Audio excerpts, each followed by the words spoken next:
ইরানে হামলার জেরে মধ্যপ্রাচ্যে চলমান অস্থিরতার মধ্যে জ্বালানি তেল নিয়ে সৃষ্টি হয়েছে অনিশ্চয়তা। আর সেই শঙ্কায় প্রতিদিনের মতো আজও জ্বালানি তেলের জন্য রাজধানী সহ দেশের বিভিন্ন পেট্রোল পাম্পের সামনে যানবাহনের দীর্ঘ সারি দেখা গেছে।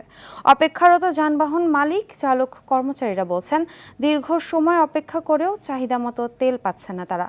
গাড়ির চাপ বেশি হওয়ায় বেশিরভাগ পাম্পে রেশনিংয়ের মাধ্যমে নির্ধারিত পরিমাণে তেল দেওয়া হচ্ছে, যা সীমিত। এদিকে 9 জেলায় জ্বালানি তেলের 19টি ডিপোতে মোতায়েন রয়েছে বিজিবি।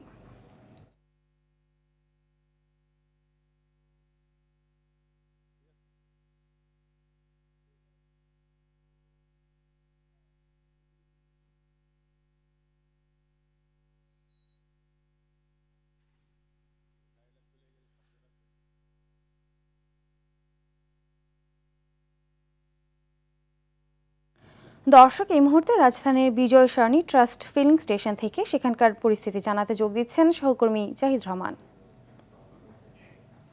জাহিদ, পাম্পগুলোতে বাড়তি চাপ নিয়ে গ্রাহক বা পাম্প কর্তৃপক্ষরা কি বলছেন জানাবেন। ইতিমধ্যে যেখানটায় আমি দাঁড়িয়ে আছি বিজয় সরণি ট্রাস্ট পাম্পে, তারা দীর্ঘ সময় ধরে কেউ ভোর 4টা থেকে কেউ 5টা থেকে এখানে অপেক্ষা করছেন। এখন পর্যন্ত অনেকে পাম্পে ঢুকতে পারেনি, তারা আমাদেরকে জানিয়েছেন। এবং তারা বলছেন যে তারা এই যে দীর্ঘ সময় ধরে এখানে অপেক্ষা করছেন, তার ফলে দেখা যাচ্ছে যে তাদের যে কাজ রয়েছে, দৈনন্দিন কাজ, সেটিও ব্যাহত হয়েছে। আপনাকে যদি দেখাতে চাই, দেখতে পাচ্ছেন যে পাম্পের এখানে দীর্ঘ সারি এবং পাশাপাশি যে পাম্প রয়েছে সেই পাম্পটিতেও আপনাদের সারি অপেক্ষা সেটি কিন্তু দীর্ঘ থেকে দীর্ঘই হচ্ছে। এবং এই যে পাম্পের পাশে দিয়ে যে সড়কটি অতিবাহিত হচ্ছে, ফলে সেখানেও একটি বাড়তি চাপ পড়ছে। এবং সেই চাপের কারণে যদি আমি বলতে চাই যে এই চাপটি তারা চাচ্ছেন যে সরকারের তদারকির মাধ্যমে আরও যে পাম্পগুলো অনেক সময় দেখা যায় বন্ধ থাকে, সেগুলো যদি চালু করা যায়, সেগুলোর ক্ষেত্রেও সেই পাম্পগুলোর ক্ষেত্রেও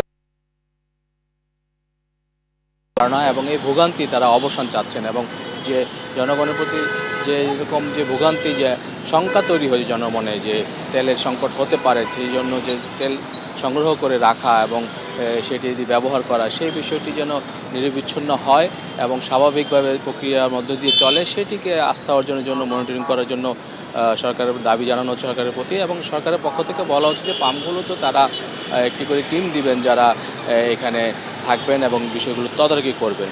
এছাড়া ডিপোতে আপনি জানেন যে ডিপোগুলোতে যে ডিপো রয়েছে সেখানেও বিজিবি মোতায়েন করা হয়েছে, যেন কোনো অনাকাঙ্ক্ষিত ঘটনা যেন সেখানে না ঘটে।